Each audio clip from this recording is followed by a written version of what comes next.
Good morning, everyone. Today's morning it's time for vectors as we've been doing it lately. So today I will solve what is going to be our last example of vectors. And as you can see right here, we have 3 vectors.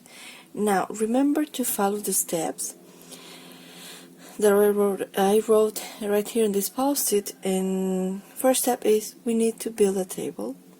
Even if you don't see it here, I will be building a table today with you, so you can have like the full process, okay? No edits, full process.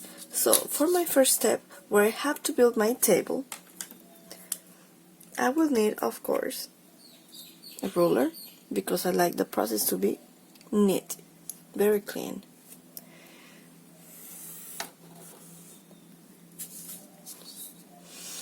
Okay, so maybe it doesn't need to be perfect,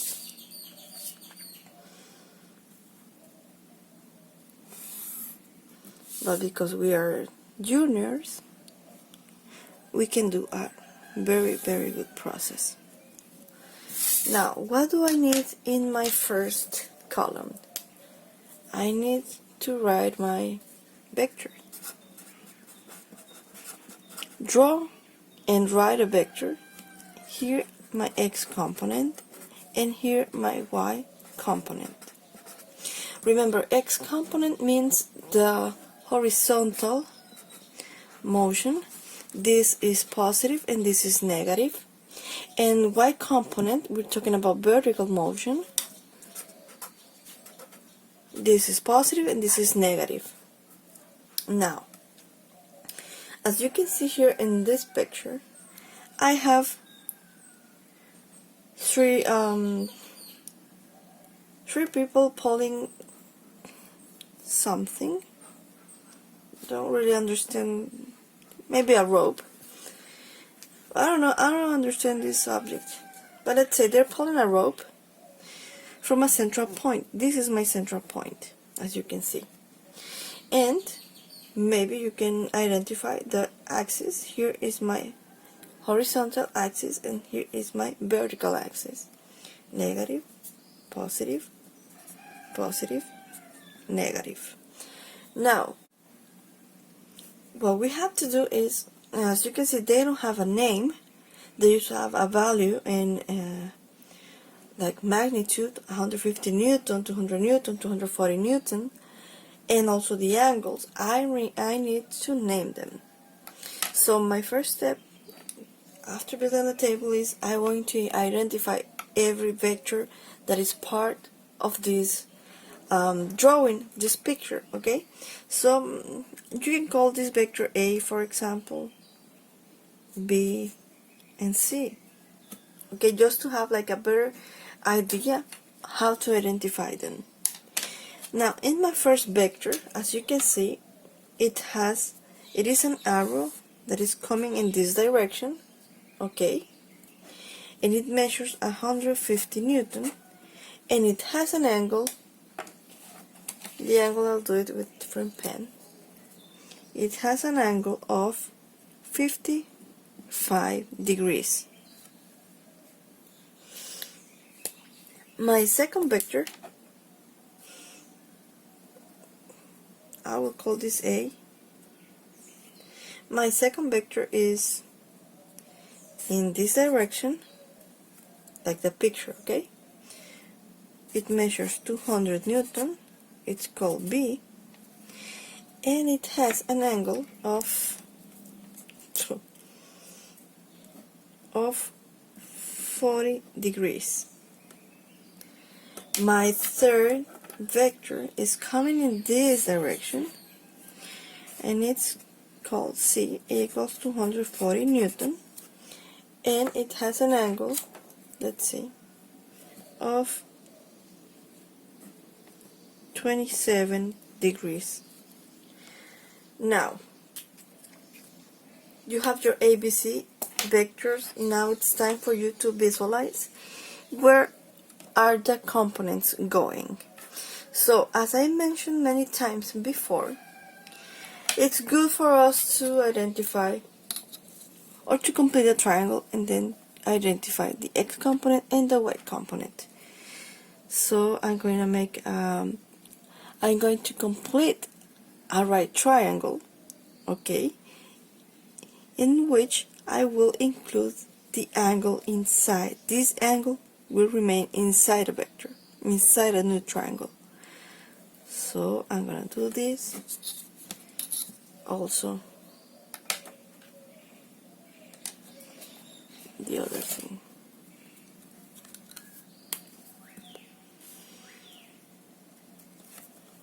This is my x and y. I'm gonna do the same for the other two angles. Okay, a horizontal. I need the angle to be included. So my horizontal line will be here, and my vertical line will be here.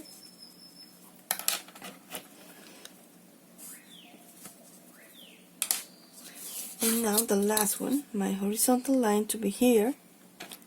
Remember that it must include the angle inside. If I do it here, it's not going to include the angle.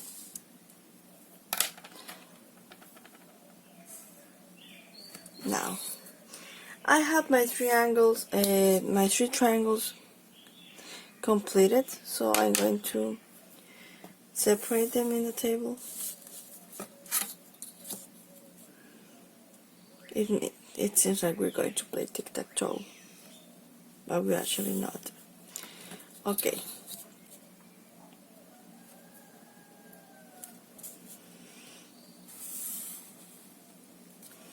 Okay, you have your three vectors over here.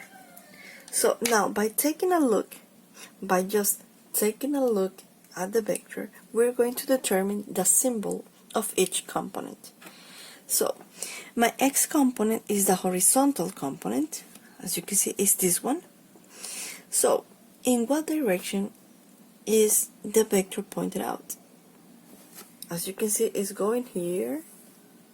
So, it means that it's going up, but also to the right side. So, my x component is going to the right side, therefore it's going to be positive. My y component, as this is pointed out to the is pointed out upward, so this y component is going to be also positive. Now, what is coming next? You have to identify if your components are opposite or adjacent to the angle. Opposite, which means in front, and adjacent, that means next to the angle. Okay, so let's see.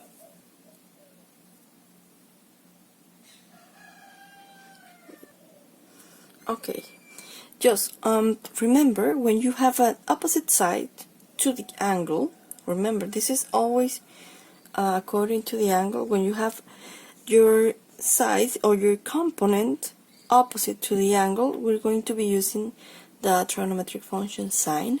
And if the side that we are trying to look for, the component that we're trying to look for, if that component is adjacent to the angle, that means that it's touching the angle, we're going to be using cosine.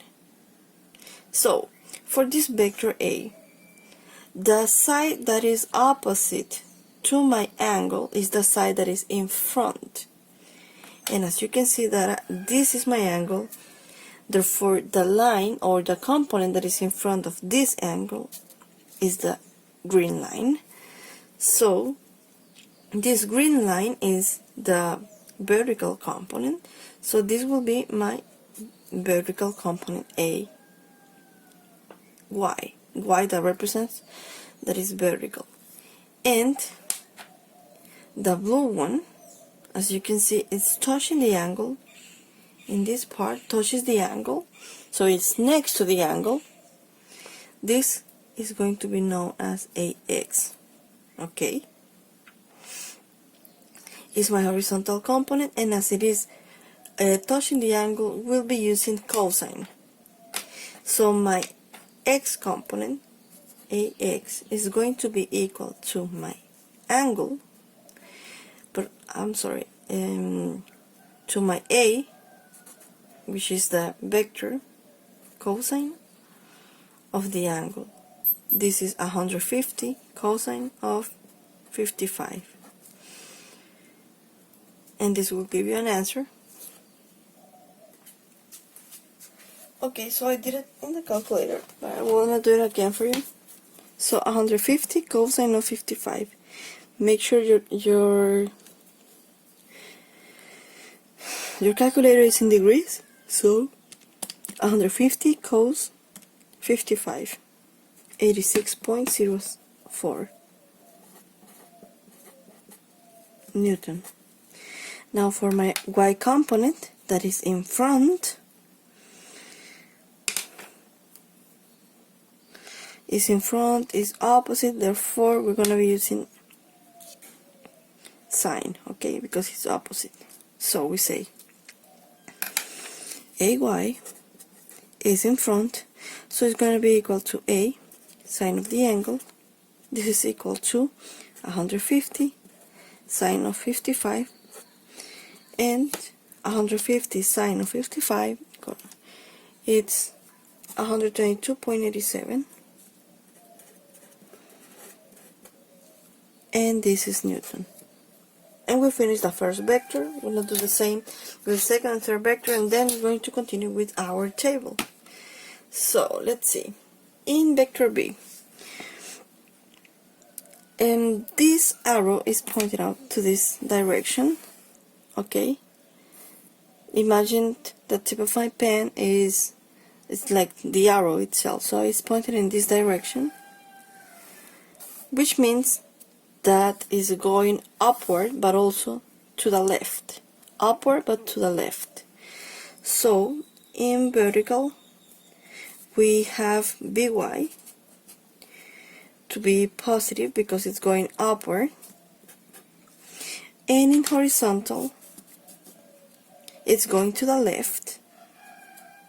So that means that in horizontal we're going to have a negative sign here because it's moving to the left. Remember, left is negative, right is positive, up positive, down is negative. Okay, what do we have here? So my x component, that is the blue one, is touching my angle. If it touches my angle, then it's adjacent and we'll be using cosine. So we say bx equals b, my vector b, cosine of the angle, 200 cosine of 40, and this is equal to 153. Bueno, aquí es 53.21 Newton. Negative. Please include that symbol here. Negative, or don't forget when you are doing the sum of everything. I'm going to erase it. So I did the correction already, and my component by, it's going up, it's going to be positive, and it's going to be, as it is in front of my angle, we're going to be using sine. B sine of the angle, 200 sine of 40. 200 sine of 40 gives me 128.56 Newton. Now, don't forget the symbols. I'm going to include my symbols here. Okay, plus, plus, minus, plus. Don't forget that we need to include the symbols. It's just if you kind of forget your symbols, I'll be sorry, but your answer will be wrong. Let's continue with vector C. Okay, my vertical component, the green one, as you can see, this vector is pointed out in this direction. So that means that it's going down. Okay, it's going to the left, but also down. So my vertical component, cy, will be negative because it's going downward. I'm going to include a negative right here. And my cy is in front of the angle, is seeing the angle directly in front. So that means that we'll be using sine. See, sine of the angle. Now, for my horizontal component, as you already saw, this vector is pointed out in this direction. It's going down, but also to the left. So my cx is going to be negative because it's going to the left. So we say cx equals c. As this component is touching my angle right here, we're going to be using cosine. So this will be 240 cosine of 27 degrees. This is 213.84 Newton. As it is going to the left, it's going to be negative. And my y component will be 240 sine of the same angle, 108.96 rounded Newton. As it is going downward,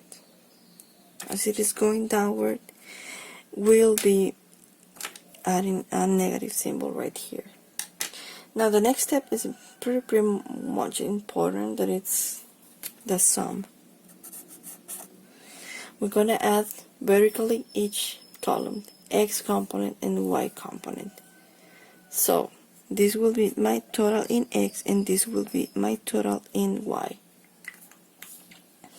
So we say plus 86.04 minus 153.21 minus 213.84. My final answer here in x is negative 281.01 Newton. Now let's see what happens here. We have positive 122.87 positive plus 128.56 minus 108.96, 142.47 Newton, and this is positive, but we really don't need to write the positive symbol. Now, what is next is getting the resultant and the angle. Now, my resultant, I'm going to complete the table. Okay, let me take this apart, I don't need it anymore. So I'm going to complete my table.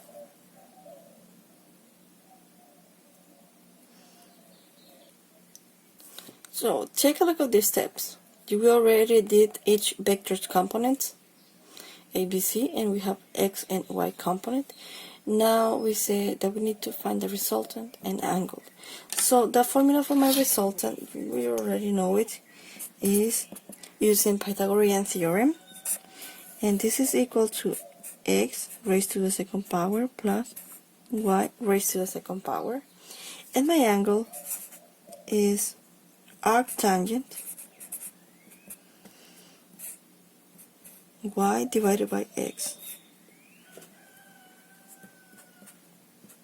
Okay, now take a look here.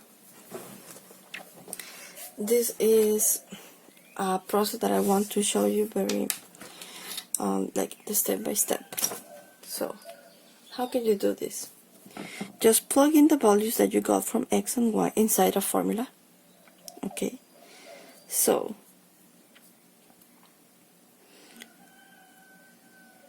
this will be equal to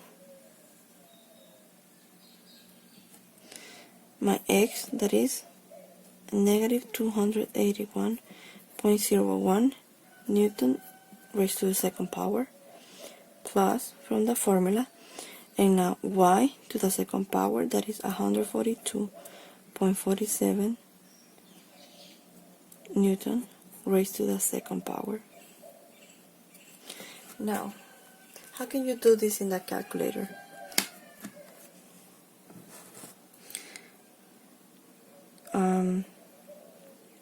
Parentheses, negative 281.01 raised to the second power, plus, this one is positive, we really don't need the parentheses now, 142.47 to the second power. This is the answer that we got, okay? Now, I'm going to write it here. Please follow the step that I'm showing you.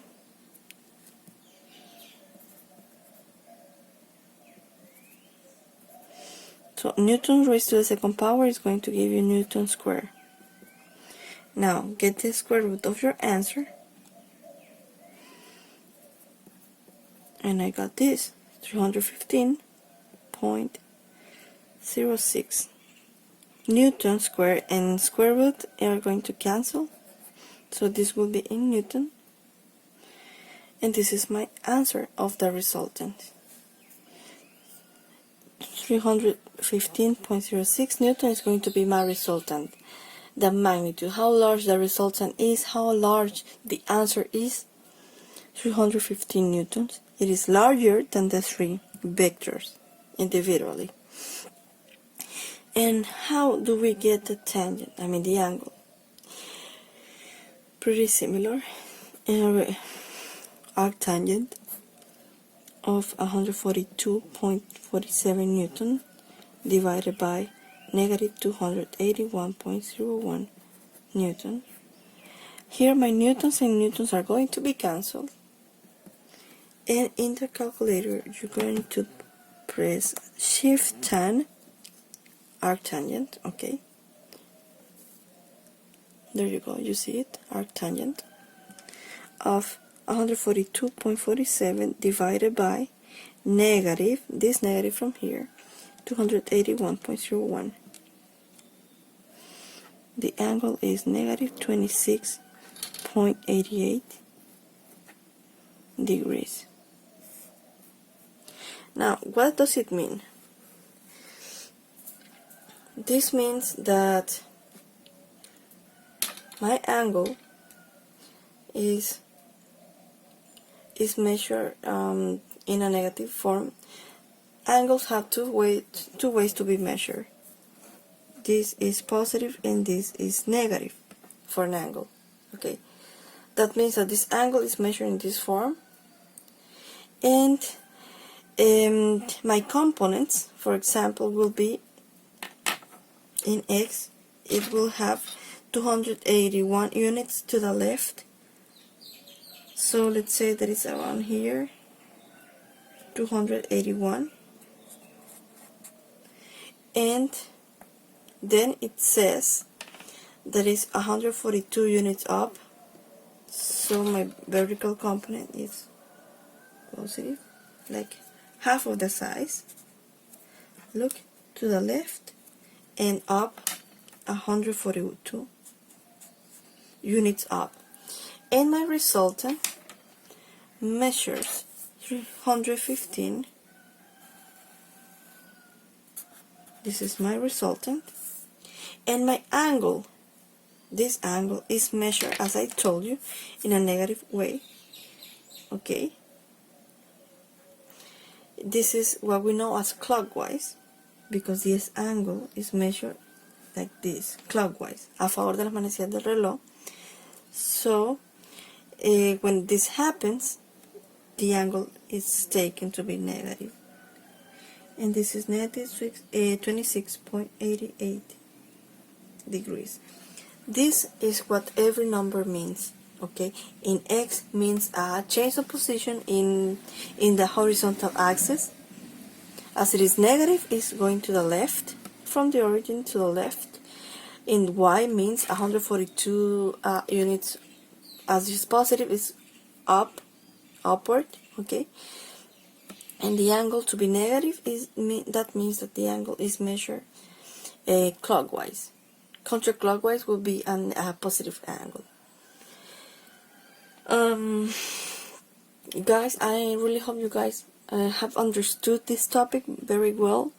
This is the last time that you see a video about vector. I really hope you guys understand.